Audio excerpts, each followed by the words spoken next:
Thank you.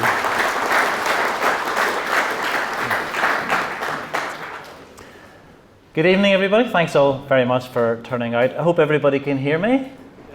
Yeah? Okay, well, the first formal record of Henry Monro as the commander, as the general of the United Irish Forces at the Battle of Ballynahinch actually emerged on the 14th of June 1798, the day after the battle. And it was on that day that one of Lord Downshire's correspondents, James McKee, member of the Belfast Yeomanry, and he wrote that Henry Monro, a little hot-headed fellow who kept the shop in Lisburn, was at the head of the United Irish Army at Ballynahinch. Another source, Robert Hunter, a United Irishman from Belfast, a shipbroker, he later deposed that Monro, along with James Dickey from Crumlin and of course Henry Joy McCracken, was among the, and I quote, violent young men who brought out the people in rebellion. Now these descriptions actually contrast with other accounts of Monro, and those other accounts suggest that Henry Monro had a very temperate personality. Indeed, at his court-martial in the 16th of June 1798, Henry Monro said that he was forced to act as Adjutant General by the United Irish emissary James Townsend. And then in his court-martial, Monro actually offered to bring up any discoveries that would help the authorities to quieten the discontent and the violence of the period. In other words, Henry Monro was incredibly contrite at his court-martial. That's hardly the definition of a hothead. What Monro did have, however, was a degree of military knowledge from his days as a volunteer here in Lisburn. And once the die had been cast in June of 1798, the United Irishmen in County Down needed a military leader, not an ideologue. And so Monro emerged almost from nowhere. His revolutionary career lasted barely a week before he went somewhat gently into that good night on the day of his trial, the 16th of June, 1798. In the past, I've written about Henry Joy McCracken, certainly more well known, as something of a fanatic. Finding words to describe Henry Monro take us somewhere else in the dictionary, I think. So rather than seeing him as this hothead, I think perhaps dutiful and regretful are more accurate characterizations of someone who we might regard almost as an accidental hero. I think it's particularly poignant that we're gathered here this evening in the old market house, the site of Henry Monro's execution. And of course, it's just across the street from where Henry Monro lived and kept his shop. So, where do we get our information on Henry Monro? There is a real paucity of historical evidence, and so our attempts to try to construct a narrative on Henry Monro, well, it's really something that's quite difficult. Not helped by the fact that Monro's house was wrecked and his papers were destroyed by the military. And so not much is known about this figure, this rather enigmatic figure. And so the rare mentions in the historical archives bring about a sort of whoop of celebration when you actually find a reference to Henry Monro. It's almost as if he had been written out of history. He's disappeared from history, but in truth, he was only in the mix long enough to register a fairly brief discussion. And so our task is to piece together the fragments. Now, there are some snippets in some of the well-known narratives that many people here will be familiar with. The work of Hugh McCall, for example, Our Staple Manufactures, written in the middle of the 19th century. Macomb's Guide to Belfast has an excellent account of the Battle of Ballynahinch based upon eyewitness statements. W.J. Latimer's series of biographies on leading figures in Ulster in 1798 also gives us some sort of snapshot of Henry Monro. Charles Dixon, writing in 1960 in his book Revolt in the North, and most recently in 1994, A2Q Stewart's wonderful Summer Soldiers. Now, much of our information as far as Monro is concerned actually came from the work of R.R. Madden in the 19th century, in a sense the chronicler of the United Irishmen. But like the other early historian of the 1798 period, Richard Musgrave, this unashamedly loyalist discussion of 1798, Madden doesn't have an awful lot to say in terms of the province of Ulster. And so Madden's Antrim and Down in 1798 is actually quite a small book, and his essay on Henry Monro is quite small. And it's based upon the information provided to Madden by Catherine Templeton. Now, Catherine Templeton lived at Cranmore, Orange Grove, in Malone. She was married to John Templeton, the famous botanist of Belfast. And Catherine Templeton was the sister-in-law of Henry Monro. The image here in front of us are extracts from the Madden collection in Trinity College in Dublin, and Catherine Templeton's notes answering about 84 questions that Madden has asked her are here in the Madden collection. It's interesting, though, that Catherine Templeton didn't know the answer to a number of the questions, and that just adds to this frustration as somebody who's trying to put together an understanding, a narrative of Monro's life. So, coming out of Catherine Templeton's account, coming out of some of the other accounts, you know, what do we know about Henry Monro? We know he was the general at the Battle of Ballynahinch. We know that he was arrested and brought back to his hometown in Lisburn. He was court-martialed here and he was executed here. But what else do we know about Monro? Well, it's said that Henry Monro was descended from Daniel Monro, a kinsman of Robert Monro of Foulis in Ross-shire, Scotland, who arrived in Ireland in 1642 to suppress the Irish rebellion, but who was defeated by the forces of Owen Roe O'Neill at the Battle of Banburb in 1646. Daniel Monro was granted land in Lower Ivy in County Down, and his son Henry was a Williamite commander in Derry during the 1689 siege. And it was this Henry Monro who established a seat at Rose Hall near Tullylish. Now, our Henry Monro this evening was a linen draper, he was a shopkeeper, and he was possibly apprenticed to a John Hill here in Lisburn. In terms of Monro's appearance, we hear that he has a fair complexion with marked features, quick blue eyes, an intelligent countenance, and was well known for his personal strength and physical activity. And part of the sort of memory of Monro is that he was adventurous, he was athletic, he was able to jump the locks of the Lagan Canal, for example. He was able to jump over barrels without using his arms to give him some leverage. He was also somebody who heroically put out a fire in a church in Lurgan during the 1790s. We also know that Henry Monro was a volunteer here in Lisburn, and he was a Freemason.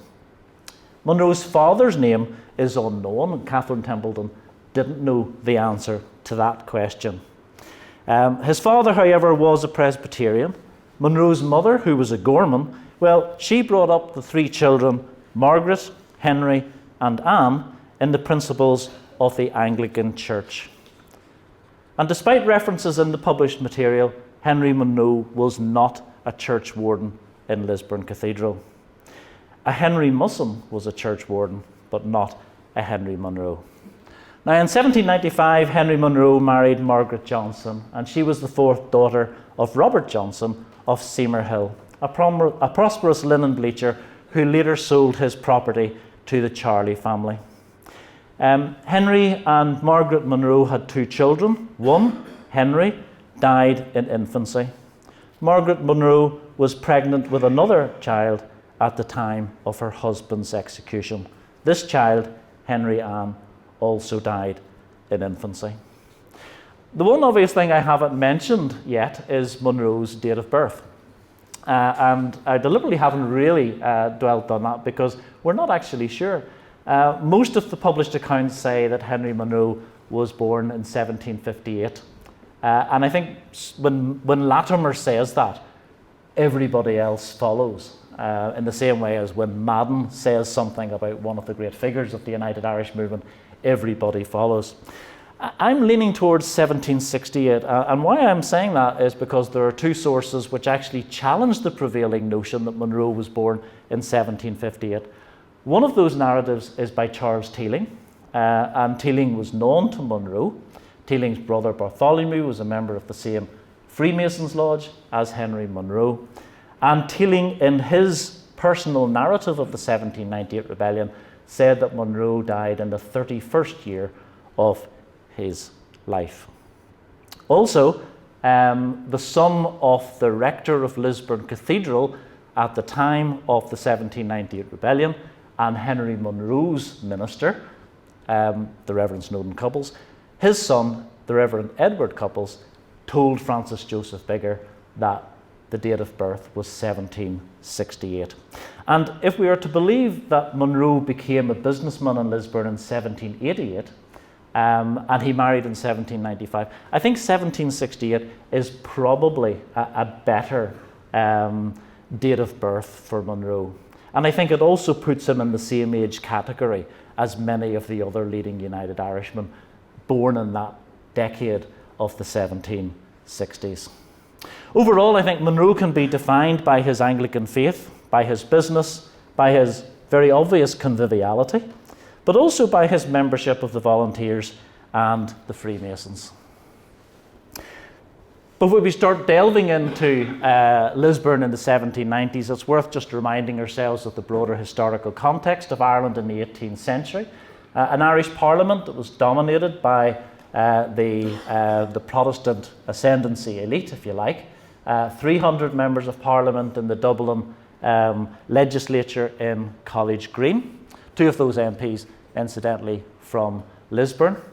But it's a last quarter of the century is electrified by Atlantic Revolution.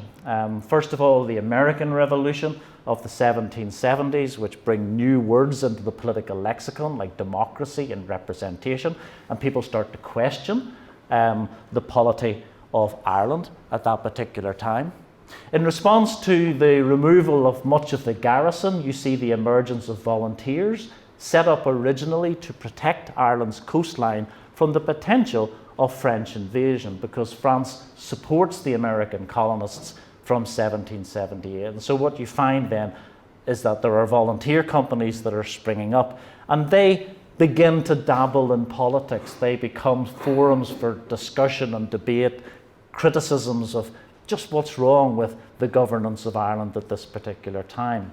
And so we see in the top right there a very famous volunteer demonstration on the occasion of King William of Orange's birthday in November 1779, and this is the campaign for a change to the economic governance of Ireland, the calls for free trade.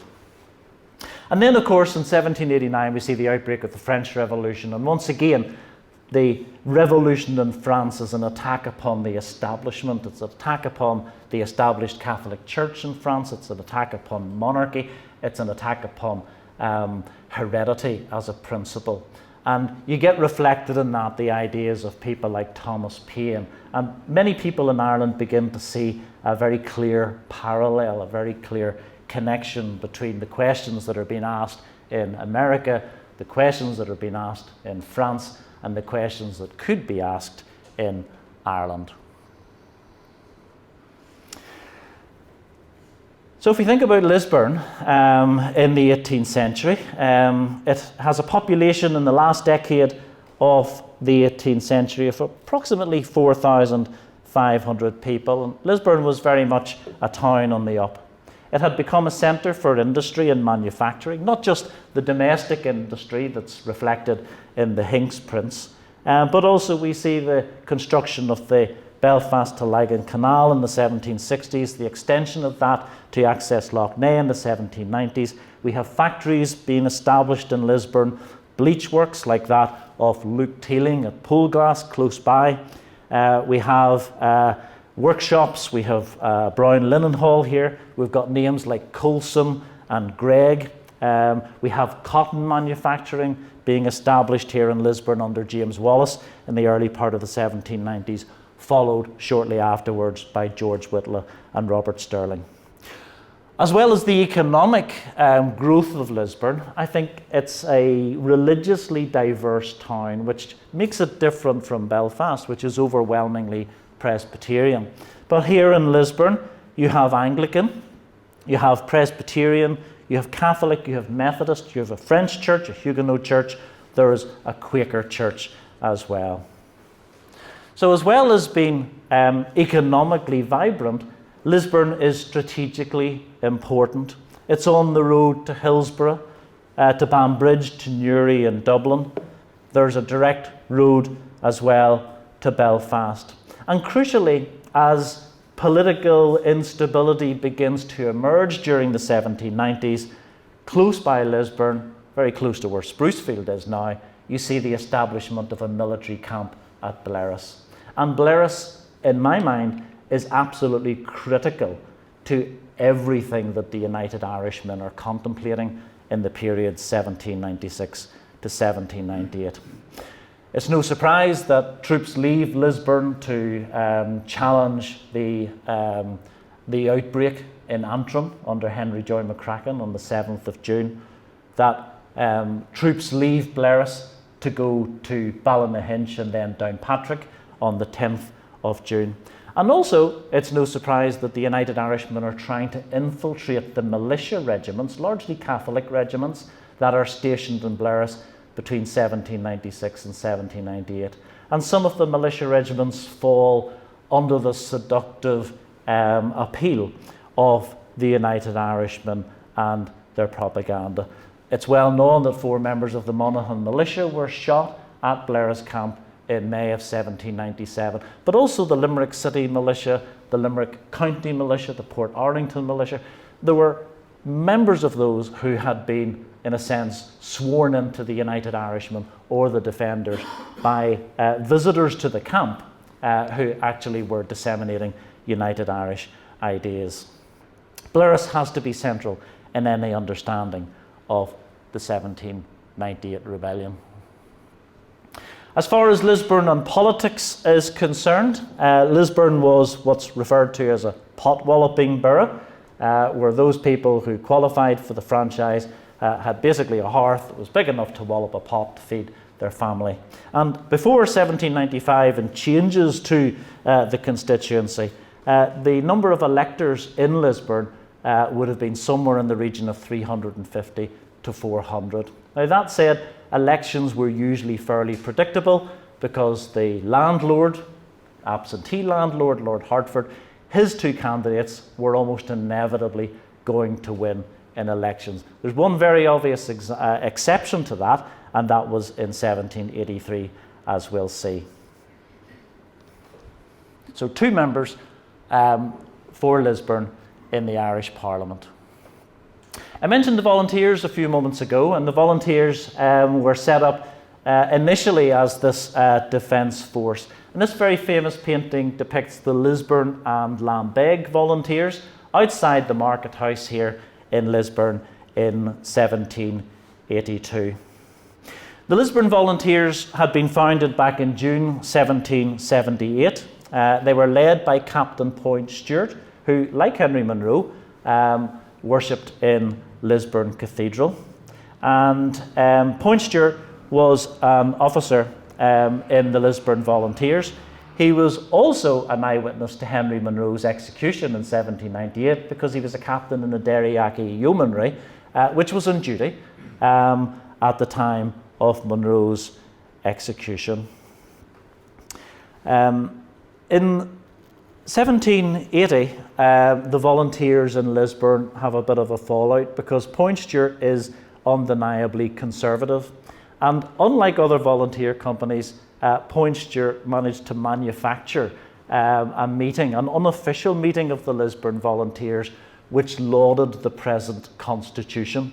And that's very much at variance with what other volunteer companies were saying. And so there's a breakaway, there's a secession from the Lisburn Volunteers, and you see the establishment of another volunteer company in the town, and that is the Lisburn Fusiliers. And the person who emerges to the top of the Lisburn Fusiliers is a very well-known volunteer, and in fact later MP for Lisburn, and his name was William Todd Jones.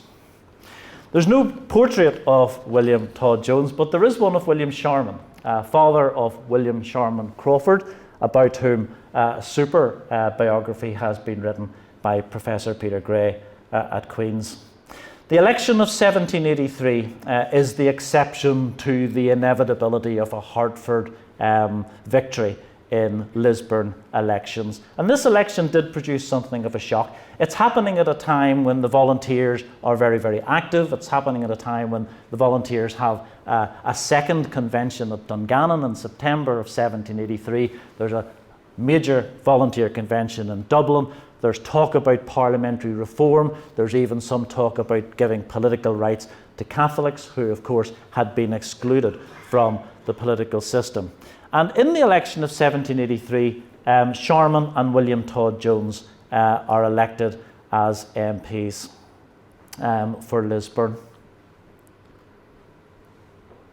They were also supported by a society set up in the town called the Lisburn Constitutional Club. And the Lisburn Constitutional Club was backed by a Belfast Constitutional Club, and they exchanged ideas and they met together and they drank together. And certainly the backing of Sharman and Todd Jones in 1783 by some of the reformers in Belfast, which included Waddell Cunningham, who was chair of the Constitutional Club, perhaps helped to swing the election in the favour of Sharman and Todd Jones.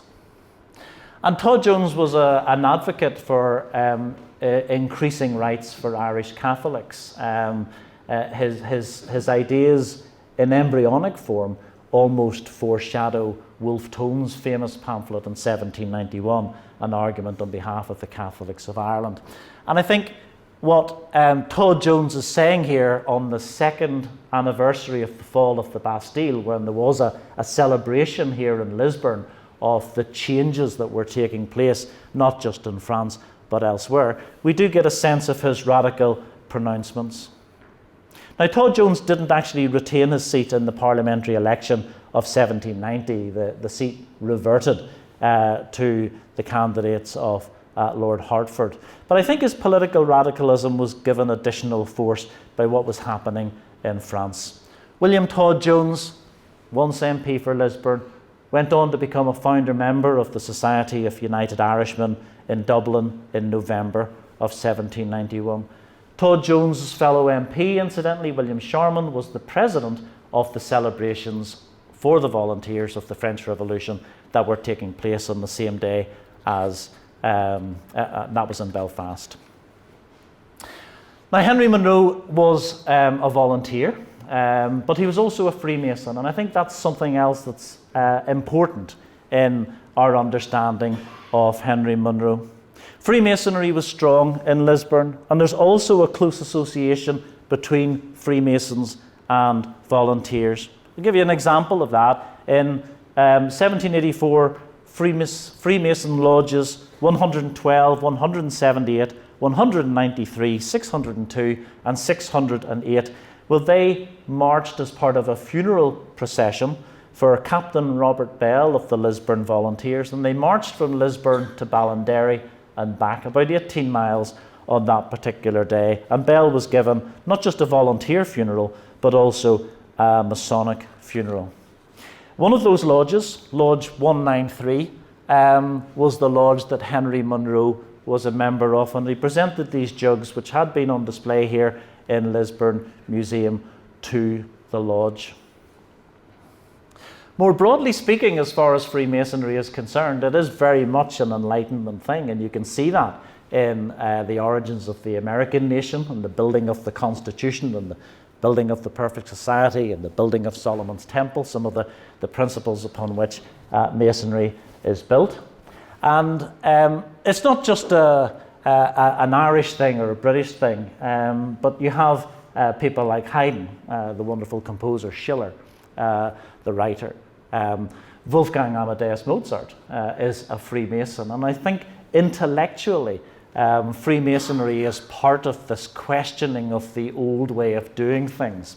And in 1791, the year that the Society of United Irishmen was founded, it was also the year that the Magic Flute, one of Mozart's best known operas, was premiered. And I think the Magic Flute does take us on a journey from darkness into light. It's an allegory, it's a critique of the Empress of Austria. And I think if you look at the libretto for the Magic Flute, you get a very clear sense of what the Freemasons were about. Despite the fact that Freemasonry was meant to be politically neutral and politics was never meant to be talked about in the lodge room, but it was. And it was certainly the case that politics would have been discussed in the lodge room as far as Henry Monro was concerned, because Henry Monro was a member of Lodge 193. This is the only visual representation we have of Henry Monro. It's a depiction by Thomas Rawlinson. Another member of Lodge 193 in Lisburn was the apothecary Samuel Musgrave. And Musgrave was arrested on the 16th of September 1796, on the same day in Lisburn as Charles Teeling, one of the Teeling dynasty, was arrested. And in Belfast on that day, Lords Hillsborough, Westmeath and Castlereagh also arrested Thomas Russell and Samuel Neilson, leading figures within the United Irish movement. Samuel Neilson himself, despite the fact that his centre of activity was in Belfast, joined Lodge 193 in 1796. And also a member of the same Masonic Lodge was Bartholomew Teeling. Teeling was at the centre of the planning of the 1798 rebellion in Dublin in 1797. He then had been in France, and he landed in the west of Ireland with General Humbert in August of 1798, was captured and was executed. So these very significant people are all members of a Lisburn lodge. And I suppose the question that has to be asked is, why is that? And I think a big part of the answer is that Lisburn was strategically important for the United Irishmen because of its proximity to Blaris military camp. And as well as that, Bartholomew Teeling is part of a leading Defender family, a leading Catholic family.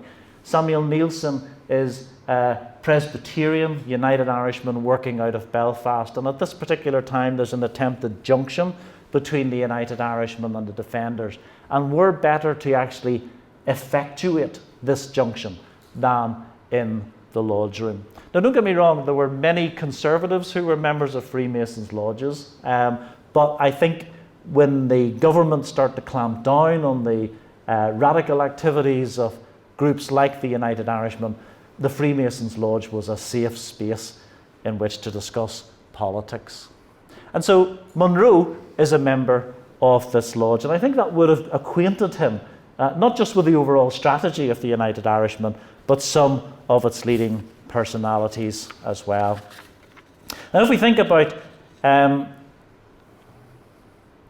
United Irishmen themselves, founded in Belfast in October 1791, the consequence of a number of different influences, from Drennan's planning over a number of years to Samuel Neilson's organisation of the radicals in Belfast, to Theobald Wolfe Tone visiting Belfast and giving the society its name and setting out so many of its objectives. But what about the United Irishmen in Lisburn? Well, before I mention that, it's worth reminding ourselves that the trajectory of the United Irishmen was an interesting one, beginning as a group calling for a fundamental reform of the Irish Parliament and the removal of distinctions between Protestant, Catholic and Dissenter.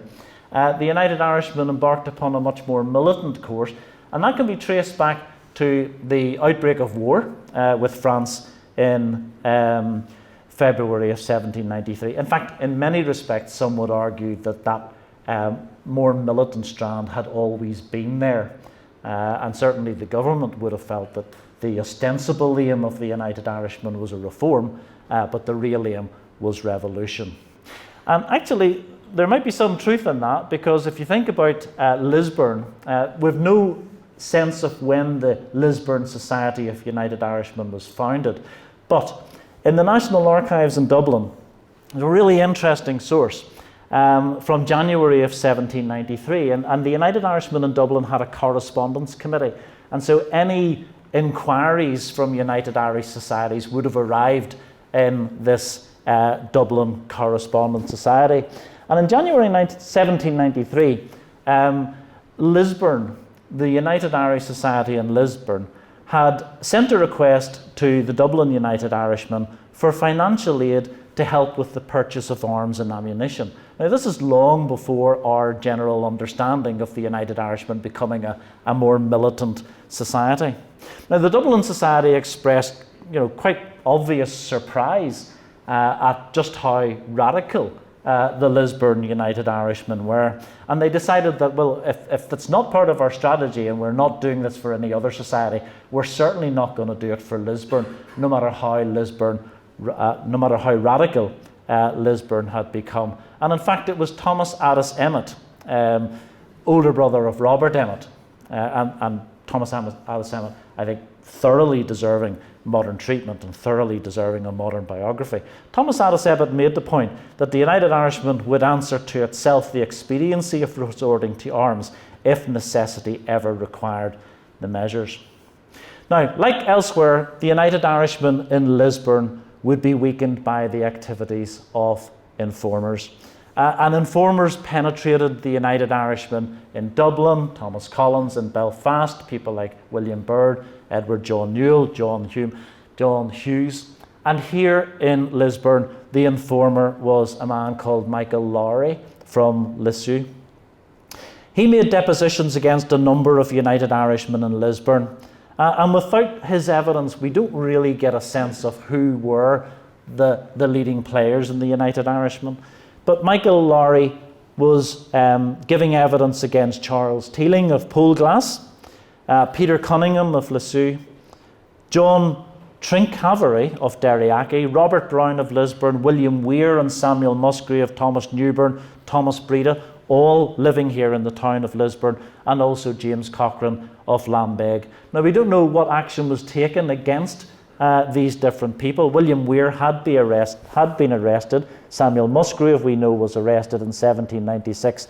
And also in 1797, Lowry is in Belfast, and he's brought through the streets of Belfast at the same time that another informer, Isabel Martin, was being taken through, and she was on her way to Dublin to give evidence to the Under-Secretary there. So I think it's quite possible that the Lisburn United Irishmen were undermined by the activities of Lowry the informer. Another famous person associated with the United Irishmen in Lisburn, of course, would have been Dr. Alexander Crawford. He was not just a medical doctor, but he was also a businessman who had a vitriol works here in the town. Because of the demographics of Lisburn, loyalism was particularly strong. And in 1796, the Reverend Philip Johnson of Derryachy had around 400 signatures of loyalists in the Lisburn area who were prepared to stand up against the threat of the United Irishmen. And many of these people would have joined the yeomanry companies that had been established as a loyalist counterforce against the United Irishmen. In May 1798, the head of the Hillsborough Yeomanry, Thomas Lane, was able to report to Lord Downshire, safely tucked away in his London residence in Hanover Square, that many people were leaving Lisburn because the military had started to flog and to punish suspected United Irishmen. 2 old volunteer pieces of cannon were handed in by concerned residents of Lisburn as the rebellion was about to emerge. On the 9th of June 1798, Robert Ross, who was a member of Parliament for Newry, said that thousands of people from the Lisburn area have gone off to join the rebels. Lane said that Lisburn was alarmed by the number of rebels gathering in the mountains above the town, and there were reports of many hundreds of United Irishmen who were drilling on White Mountain. Okay, now if we're going to understand the emergence of Henry Monro as far as the leadership of the United Irishmen in County Down would be concerned, we need to recognise the trials and tribulations, the problems, the discontinuity, the mess, in a sense, as far as the United Irishmen in County Down actually were. After Wolfe Tone had left Ireland in 1795 en route for America and then France, the United Irishmen began to militarise. They began to procure weapons, they began to organise secretly, and so on. And Thomas Russell had been appointed to the command of Ulster, but also specifically County Down. But Russell had been arrested in 1796, and so the leadership of the United Irishmen falls upon Alexander Lowry of Lennon Hill. Lennon Hill was actually featured in one of the Hinks prints earlier on. But they too disappear from the scene after an abortive rising in Decamont in the Dramara Hills in June 1797. Andrew Cowan of Cornew, a former member of the British Army, is touted as the next leader in County Down, but he refuses to take up his position. We also have Captain George Sinclair, formerly of the 84th Regiment, younger brother of William Sinclair, founder member of the Belfast Society of United Irishmen. He is touted as the next leader of the United Irishmen in County Down. He's the brother-in-law of James McGuckin, United Irish solicitor and later informer. But Sinclair takes cold feet and he decides not to take up his appointment. And in fact, Sinclair is at the Battle of Ballynahinch, but he's a member of the Belfast Yeomanry by that particular stage. And so the leadership falls upon the 60-year-old minister of the Presbyterian Church in Portaferry, and that is the Reverend Steele Dixon. But Steele Dixon is arrested on the 5th of June 1798, just as the rebellion in Ulster is about to break out. And so Henry Monro would eventually fill this void, this vacuum in the leadership of the United Irishmen in Down. Meanwhile, of course, Henry Joy McCracken has emerged as the dominant figure in this situation in Ulster. Robert Sims had been the commander in County Antrim, but he resigned his commission on the 31st of May, 1st of June 1798. And Henry Monro was actually touted as a replacement for Sims in County Antrim. So that would suggest that Monro had something of a military reputation. That's from his days as a volunteer. So Monro, John Coulter from the column, and another gentleman from Larne, whose name we're not given, well, they were on the short list to be offered Sims's appointment. But at that time, Monro effectively seized control of the military apparatus of the United Irishmen in what was effectively a coup against the more cautious leadership of the United Irishmen, who were reluctant to take to the field unless they heard French accents coming into Larne or coming into Groomsport. So Monro has a reputation for military tactics, and these are very much in demand. And the narrative or understanding of 1798 in Ulster is that Antrim rose and then Down rose. And it's almost as if Antrim failed, then Down rose, and the whole thing was a bit of a disaster. But the more you look at it, I think there was a greater attempt to synchronise the outbreak of rebellion in Antrim and Down than we often think. The plan was for a simultaneous rising in Ulster in 1798, not so much involving other counties. Tyrone, Armagh, they were basically stood down by McCracken. Everything was going to be about Antrim and Down. We know that the Battle of Antrim was on the 7th. We know that the Battle of Ballynahinch was on the 12th and 13th of June. But as early as the 4th of June, Colonel Stapleton in Newton Ards, head of the York Fencibles, feared that Down was ready to rise on the 4th. The young licentiate Presbyterian minister, David Bailey Warden, was due to go from County Down to County Antrim on the 4th of June to coordinate plans for a simultaneous rising.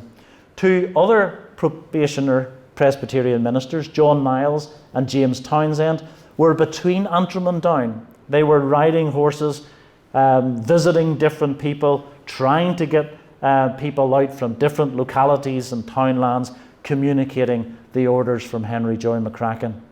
The leading defender from County Down, John McGuinness, was actually in County Antrim. So too was David Thompson, a member of the Ulster Executive of the United Irishmen, Thompson from Lisdalgan, close by Saintfield. Also in County Antrim was John Hughes, and John Hughes was an informer. And I think the reason why counties Antrim and Down did not rise at the same time was because John Hughes was derailing the attempts to bring about a simultaneous rising. But there's another informer who's in the mix here as well, and that is Nicholas McGean from the townland of Lessons in Saintfield. Now, Hughes didn't know that McGean was an informer. McGean didn't know that Hughes was an informer, but the two of them were undermining the United Irish project. Hughes sent James Hope on a wild goose chase across Belfast, looking for people who simply weren't there. And meanwhile, John Hughes was confounding the United Irish attempts to bring about a more coordinated rising in Antrim and Down. There was clearly a plot afoot. Colinchie men were drilling on the 8th of June. David Bailey Warden was trying to assemble men of the Ards on the 7th of June, the same day as the Battle of Antrim. The County Down leadership had been informed of what McCracken's plans were on the 7th to take hostage a number of magistrates who were meeting in the town of Antrim. But of course, McGean was communicating this information to General Nugent in Belfast. It's estimated that, and this information comes from the son of the Reverend McCartney, that McCracken had announced late on the 6th of June that the magistrates were going to be kidnapped and held hostage. Within an hour of that announcement, General Nugent was aware of the plan. And so therefore the simultaneous rising was not something that was going to happen. William Steele Dickson, then the commander of the United Irishmen in County Down, was arrested on the 5th, and so there's a scramble to try to see who can assume the reins of power. Back to Catherine Templeton, who provided Madden with the information about Monro.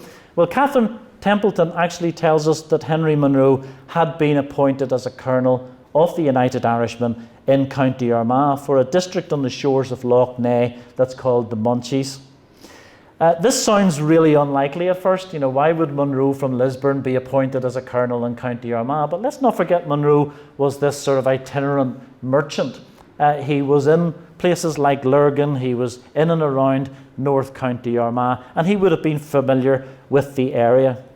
Whether there is any consequence to Monro's appointment or alleged appointment in Armagh is not clear, but it is interesting to note that Snowden Couples, who's the rector here in Lisburn at the time of the rebellion, claimed that rebels had been conveyed across Lough Neagh by boat from the Munchies area on the eve of the Battle of Antrim, raising possible questions in my mind.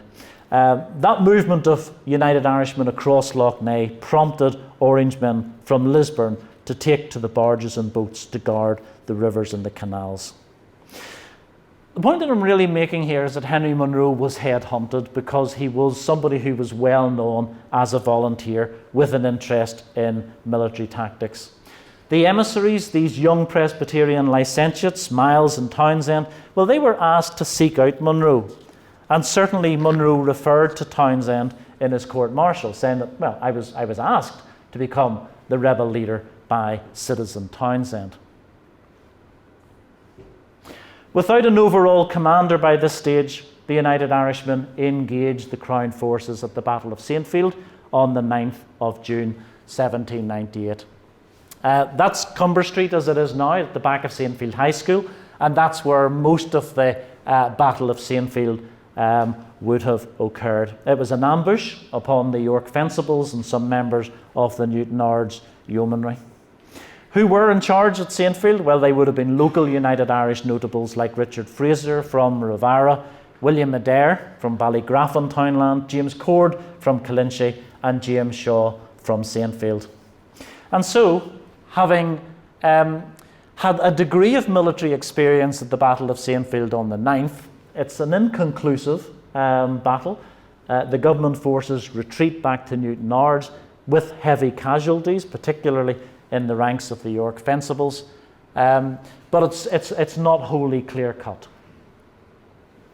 And so that takes us into where's the next leader going to come from, and this will be Henry Monro. Now, many of the accounts tell us that Monro left Lisburn to avoid meeting the fate of a fellow member of his lodge, Thomas Hood, who had been flogged by the military in the town. It's really likely, however, that Monro had been sought out by this stage and he was on his way to Sainfield because he had been asked to go there by United Irish emissaries.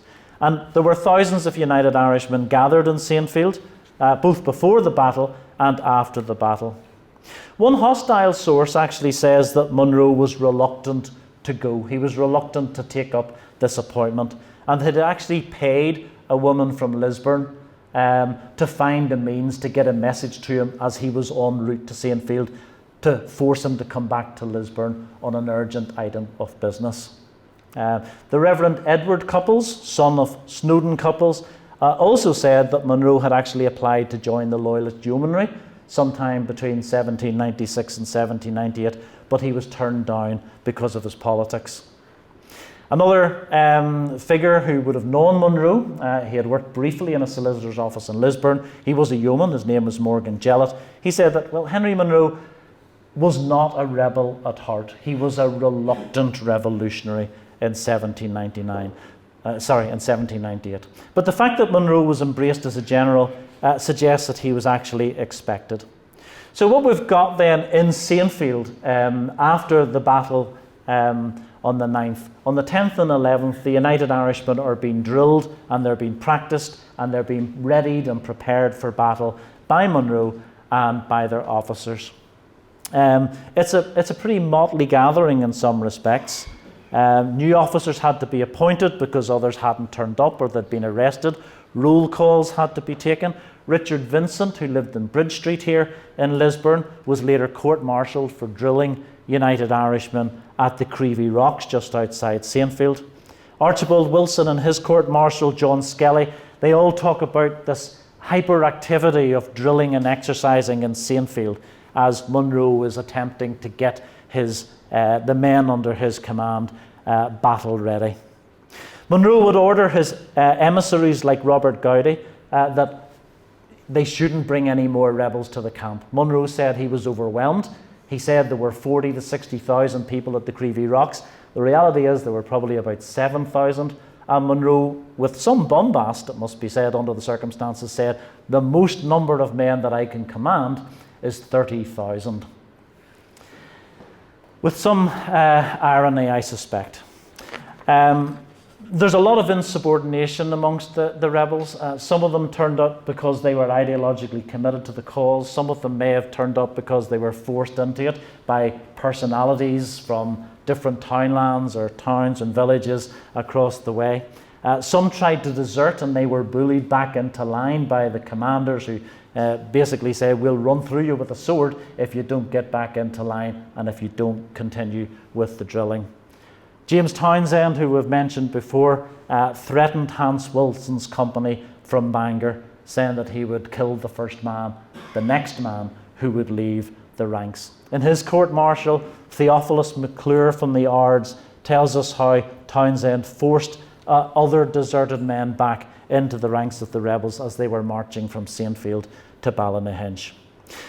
Monro's overall reputation as a military commander is one of incompetence, and that may be fair, but it may also not be fair.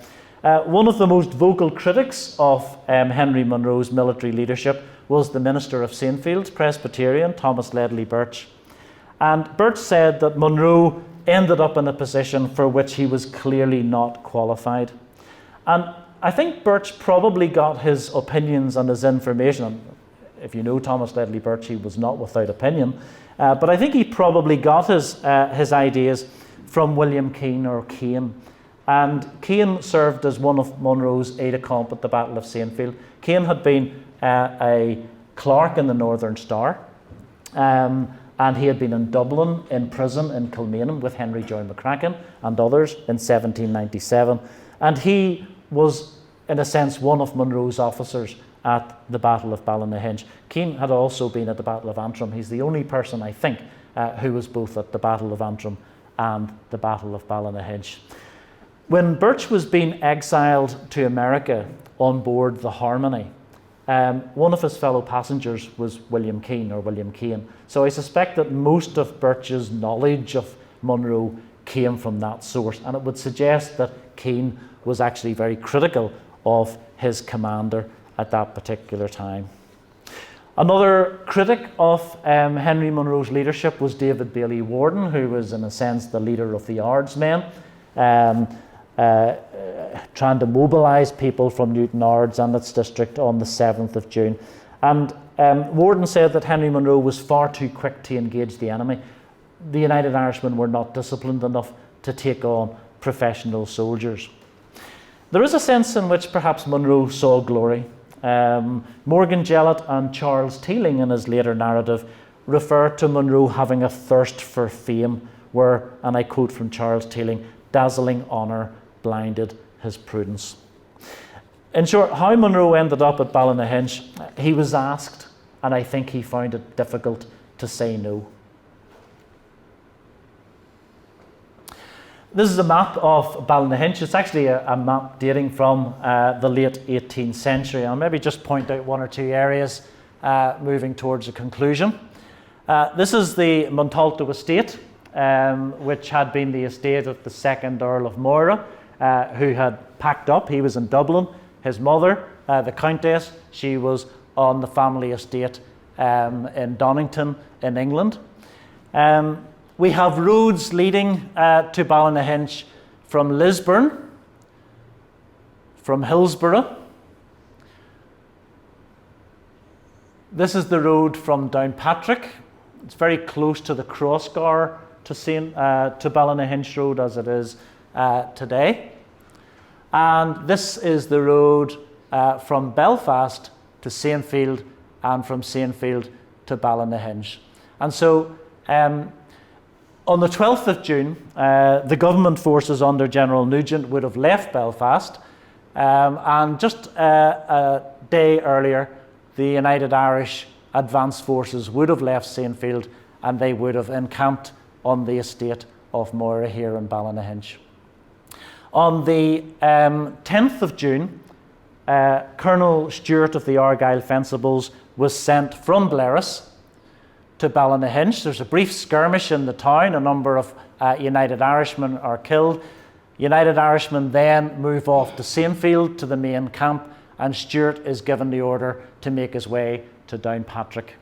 On the 11th of June, Monro commands his advance guard under David Bailey Warden, James Townsend and the Reverend John Miles to go to Ballynahinch and to set up camp there, because the United Irishmen were going to move from the Creevy Rocks outside Saintfield to Ballynahinch. And in Ballynahinch, the United Irish encampment would be on basically Lord Mora's front lawn. And this is the view of the town from Edenavady Hill, which is where the United Irish Army would have continued to drill, and where they would have prepared themselves for the battle that everybody knew was coming. And from Edenavady Hill, the fires in the distance in Saintfield would have been obvious, because as Nugent was making his way from Belfast, he was setting fire to villages that had non-United Irish sympathies. So most of the United Irishmen in this army under Monro's command would have been from the Ards. They weren't necessarily from the Ballynahinch area. Many of them, however, were from Saintfield, and they would have seen the destruction of their village. And so these amateurs, in a sense, these people who had been brought out questioning how the landlords were treating them, questioning the governance of Ireland, concerned about the domination of the ascendancy. They'd got themselves into a situation here that was really quite unique and really quite difficult for them to comprehend. Going back to the map very briefly, this is the settlement. This is Ballynahinch town. This is Windmill Hill, and the stump of the windmill can still be seen. And after the United Irishmen had gone to Montalto, an advance guard of United Irish snipers would have been there under the command of Samuel McCance from Ballybester and Thomas Watson from Newton Breda. Nugent was making his way to Sainfield and Ballynahinch from Belfast with the Royal Artillery, the 22nd Light Dragoons, the Monaghan Militia, the Fife Fencibles and the Belfast Yeomanry. Meanwhile, Nugent had ordered Colonel Stewart to come in with the Argyll Fencibles from Downpatrick. Nugent actually felt that Monro had done very well. He said that Monro had chosen a very good position at Eden of Addy Hill. He said it was a better position than the one that the United Irishmen had held at Sainfield. Of course, there's maybe a sense in which Nugent is, in a sense, flattering Monro in order to make his victory look all the better. This is Montalto House, the home of the 2nd Earl of Monro, and it was on Montalto's lawns that the United Irishmen had gathered. Wolfe Tone had actually visited Montalto in 1792. He was a great admirer of the man who became the 2nd Earl, Francis Rawdon Hastings, and in fact one of Tone's sons was actually christened Francis Rawdon Tone. Such was the admiration that Tone felt for this liberal peer in the Irish House of Lords who had been in favour of Catholic emancipation and political reform. Lord Monro had said that Ballynahinch was probably one of the most loyal towns in Ireland. In reality it wasn't, and in fact General Lake, commanding the government forces in Ulster in 1797, raided Montalto, arrested the gardener and the groom, and a number of weapons including muskets and pikes were found. Now, on the evening of the 12th of June, with the United Irishmen encamped at Montalto, with the government forces having arrived, what you see is that the Monaghan militia had gone on the rampage in Ballynahinch, breaking into the numerous pubs that were there and generally being undisciplined. And we're told in a lot of the published sources that some of Monro's officers were saying, you must take advantage of this. The government forces are out of control. We need to attack. And it's often said that Monro refused to do this, saying, no, we attack like gentlemen in daylight. I think that suggests a level of chivalry. I think the reality is that Monro didn't want the attack because his troops were undisciplined. Many of them were trying to desert. They were inexperienced soldiers, and so it was imprudent to actually take advantage of the situation as it existed. Thomas Robinson's famous portrait of the Battle of Ballynahinch. Robinson was from the Cumbrian school. He was an artist, and it's likely that he was resident in Lisburn in 1798. It's also very, very likely that he was an eyewitness to the battle. The Monaghan militia actually set fire to Montalto House, Lord Monro's residence, and Nugent was very unhappy with this, and he ordered that the fire be put out. Thankfully, there was a lake just beside Montalto House, and that was used to put out the fire. Now, after the Battle of Ballynahinch is over, Henry Monro would be on the run. Back to the map again, just very briefly. This is Montalto. Here is Ballynahinch. At daybreak on the 13th, the United Irishmen would lead an assault down towards the Mill Bridge in Ballynahinch and along what is now Church Street. Monro himself led forces down into Bridge Street, which is now Dromore Street, and for a time the United Irish forces had overpowered the government troops. And the government troops were actually being pushed back down past the market house and out towards the windmill again. It was at this point that the United Irishmen's military experience became manifest. A bugle call was sounded, probably to mobilise the 22nd Light Dragoons, and the United Irishmen were convinced that reinforcements had been called, and so the rebel forces began to retreat. And so the Dragoons saw that, and they charged and they overcame the numerically superior United Irish force. It becomes clear that the battle is over and Henry Monro is on the run. It's probably a mischievous comment, but George Stephenson, who was Lord Downshire's land agent, said that Henry Monro was the one who ran away first or second. Morgan Jellett said that Monro left the field disgusted not just with his own forces, but also with himself. Initial reports said that the rebel leader was actually Hammy Moore and not Henry Monro. Moore was from Calinchi. He had not been at the Battle of Ballynahinch, and he later applied to join the Downshire militia. And so Monro is now on the run. He's heading into the fields that were to the west of the main theatre of battle. And Monro and Willie Keane end up in the townland of Clintonagillion, which is a couple of miles outside Ballynahinch. And they get refuge in the farm of a man called William Holmes. Holmes was offered clean linen shirts. Not quite sure what Monro was doing with clean linen shirts in the battle, and also some money to put them up. But Holmes, as well as receiving those gifts, also communicated, or his wife communicated, depending on which source to believe, with loyalist forces in Hillsborough. And Monro and Keane were actually arrested by the Hillsborough yeomen. They were brought back to Hillsborough, and from there they were escorted to Lisburn by Captain Crane Brush, who was at the head of the Dromore yeomanry.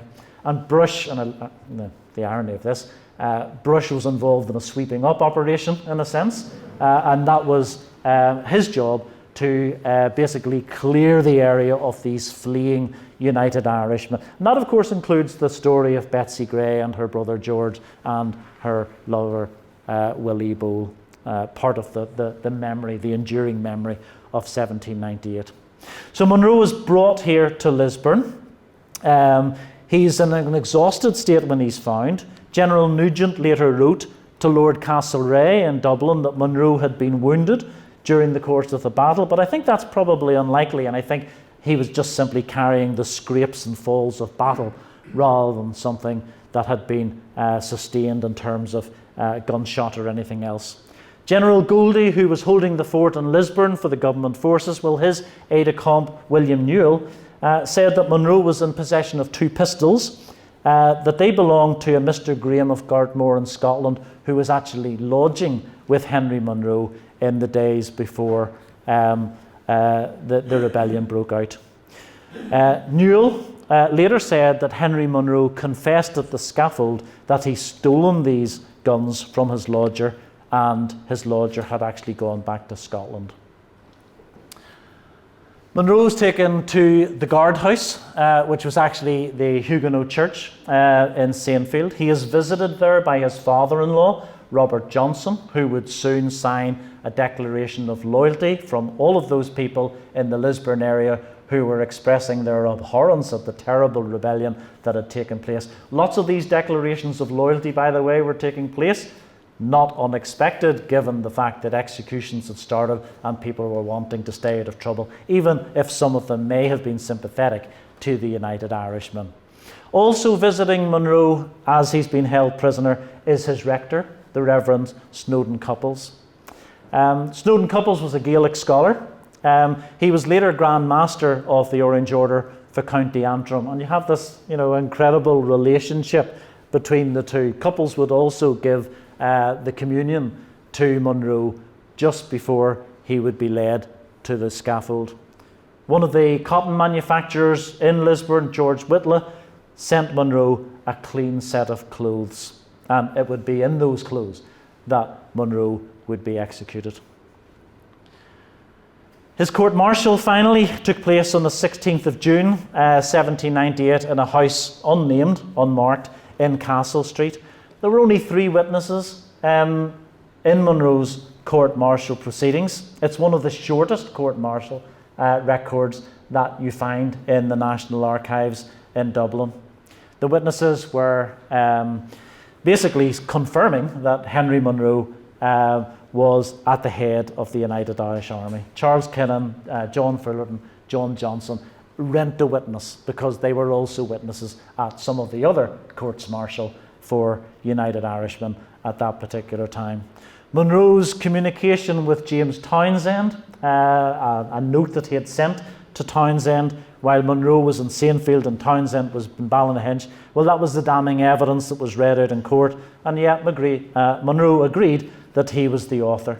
Monro also said he had been forced to act by Townsend, and he offered to give any information to the authorities. They didn't take advantage of that because Monro was simply too big a prize. He was one of the first of the leading United Irish leaders to be captured and executed.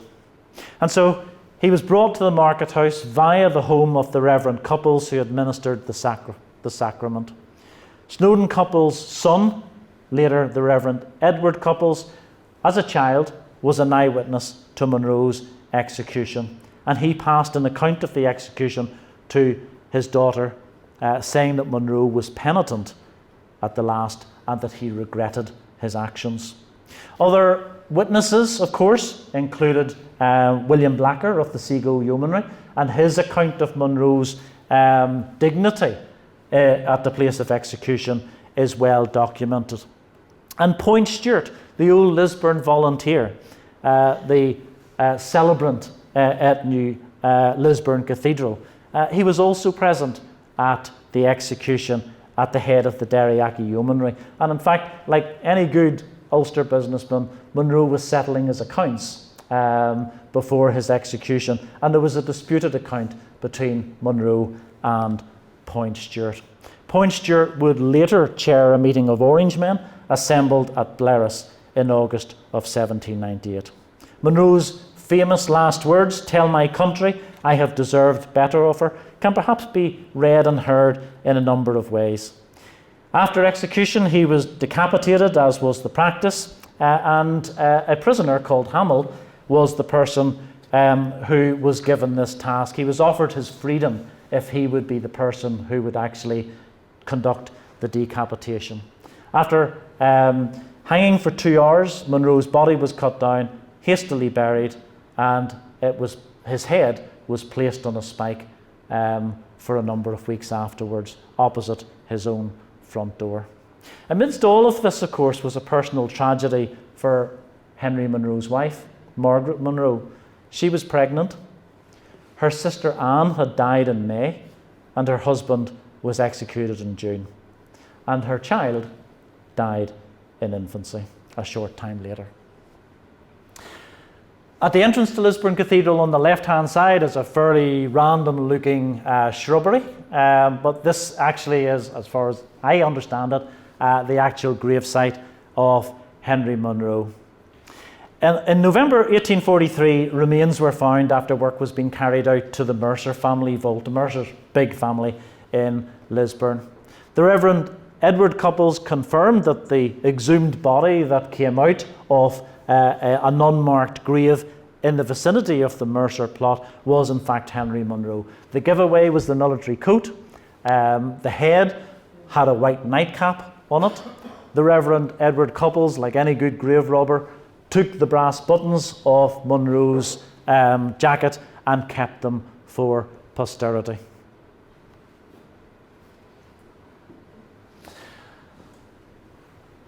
Moving into the final point that I want to make, and that is that as well as sort of studying 1798 in its own terms is important, so too are memory studies. And Guy Biner's publication recently of social forgetting, particularly amongst Presbyterians, what was the history of 1798 after 1798 is particularly interesting. The Morning Observer, in its serialisation of W.G. Little's Betsy Gray back in the 1960s, showed the photograph of the axe allegedly used to cut off Henry Monro's head.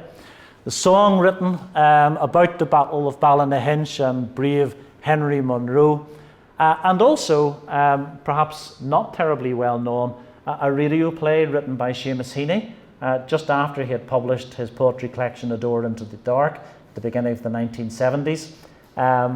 Again, showing that Henry Monro was not just consigned to the dustbin of history, if you like, but the stories of Monro, the relics of Monro, continued to be talked about in homes, sometimes openly, sometimes rather secretly, for many centuries afterwards. I hope I haven't gone on for too long. I just felt that there was a big picture to be told, as well as the actual story of Henry Monro. And like any other sort of event, what I really want to hear are the questions from you. So if anybody wants to ask a question, I'd be delighted to take any. Thank you all very much for listening.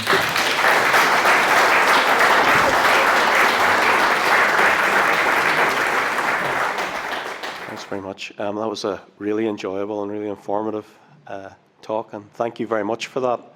It was very, very good.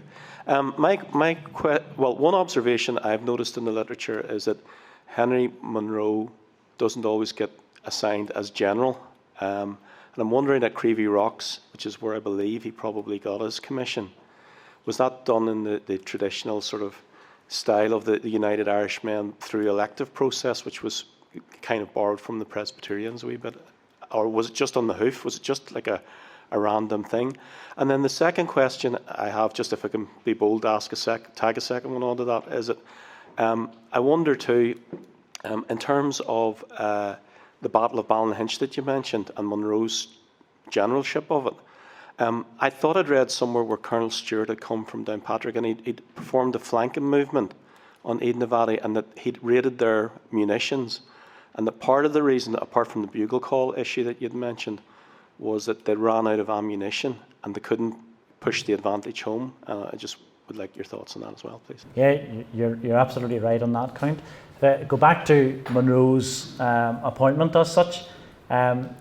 Monro had been chosen as general or as leader, if you like, and Jimmy Hope talks about Monro being received with general acclamation when he turns up at the Creevy Rocks.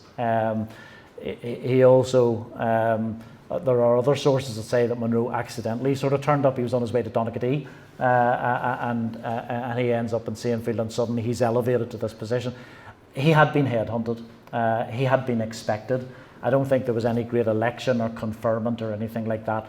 He was the person who knew military tactics, and therefore he was given the command.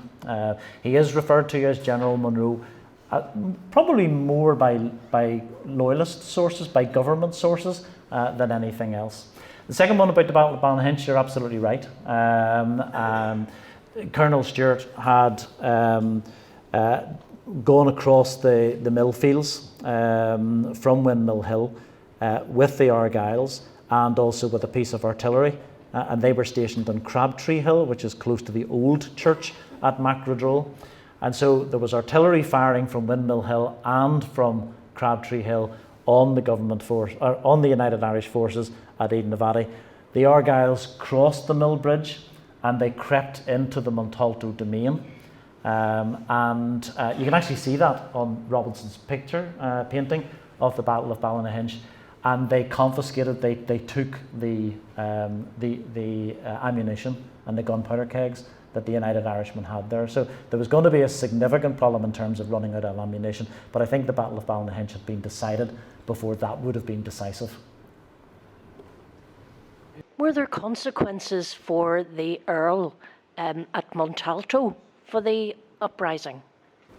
Well, in public records office in Belfast, Nugent, one of his letters to Castlereagh survives, and he basically says, to summarise it, he's saying, well, I know Lord Mora never really liked me, and I'm definitely not on his Christmas card list. And I think one consequence was that Montalto was damaged. Another consequence was that Mora, despite his reformism, Mora was not supportive of the United Irishmen. He would not have approved of his lawn, in a sense, being taken over. And so there's an element of contrition as far as Mora is concerned. He's been proven wrong because he said that the people of Ballinhinch were demonstrably loyal, and he's lampooned. So I think one consequence for the Earl of Mora is that he is being made fun of, not just in the Irish House of Lords, but also in the cartoons and the squibs and the pamphlets and so on that are being bandied about. Monro decides to sell Montalto at that point, and so he puts the estate up for sale in 1800, and the estate is purchased by David Carr of Portavaux. And so, Monro briefly disappears from Irish politics, but he is a really significant figure in British politics. He's a close friend of the Prince of Wales, later George IV,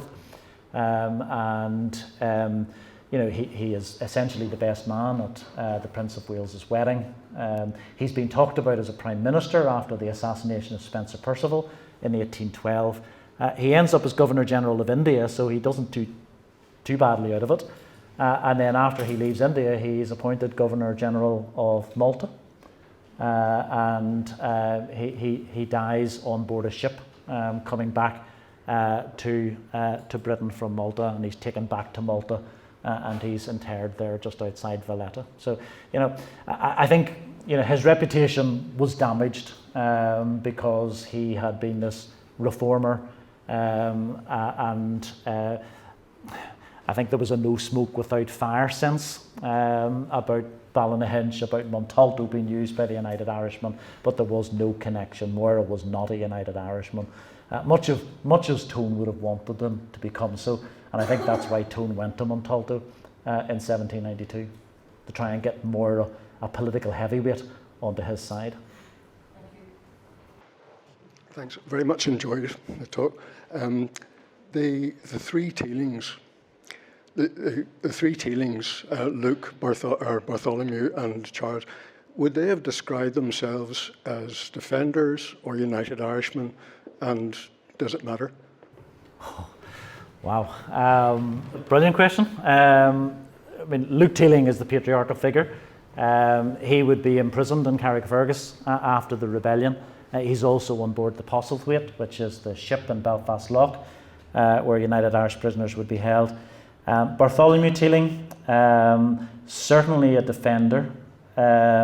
Charles Teeling likewise. Charles Teeling was about 18 when he was arrested in 1796. He's a remarkably young man who's also personally acquainted with Castlereagh. And Castlereagh is effectively apologising to Teeling and his father as Charles Teeling has been arrested at the gate of Lord Hertford's domain. The Teelings were a defender family. But I think there is a very clear attempt at a nexus between the United Irishmen and the defenders, and a lot of United Irishmen were defenders and a lot of defenders were United Irishmen. The big problem, I guess, at the Battle of Ballynahinch is that connection between the United Irishmen and the defenders was a very fragile one. And with the arrests of people like Russell and McCracken in 1796 and Neilson in 1796, with Charles Teeling being arrested at that time, with Alexander Lowry and John McGuinness being forced away from Ireland, the really small group of figures who brought about that alliance, if you like, between United Irishmen and defenders had evaporated, and I think sectarian tensions began to emerge. Monro's note to Townshend, when Townshend is in Ballynahinch, included the line, "Have the defenders rallied to you yet?" And the reality is that apart from, I think, about 200 defenders at Ballynahinch under the command of Roger McGuinness, who was the younger brother of John McGuinness, the defenders hadn't rallied. And Charles Teeling was actually at Rathfryland, about 15 miles away, while the Battle of Ballynahinch was raging with several thousand South Down rebels, whether they were United Irishmen or defenders or a combination of both. And basically they were hedging their bets. If Monro won, they would form a junction and they would attack Blaris and Lisburn and Belfast. If not, there was the possibility of moving down into Louth and heading down towards Dublin and Wexford, where the rebellion was still raging there. So Luke Teeling, I think, had taken the United Irishman's oath.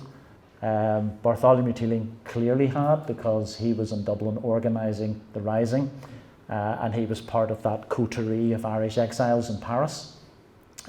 Charles Teeling, I'm not sure about, but I think the question you've asked, the Teelings are a hugely important family in the Lisburn area and in United Irish politics generally, and I think a lot more needs to be done on that. and on the Teelings in particular are fascinating. There was a John Teeling as well. Charles Teeling's sister was married to John McGuinness, who styled himself as the Grand Master of the Defenders in County Down. So I think the United Irish world is incredibly incestuous. You know, there's so many interrelationships at this time, but I think the Teelings are hugely significant for Lisburn, yeah, and beyond.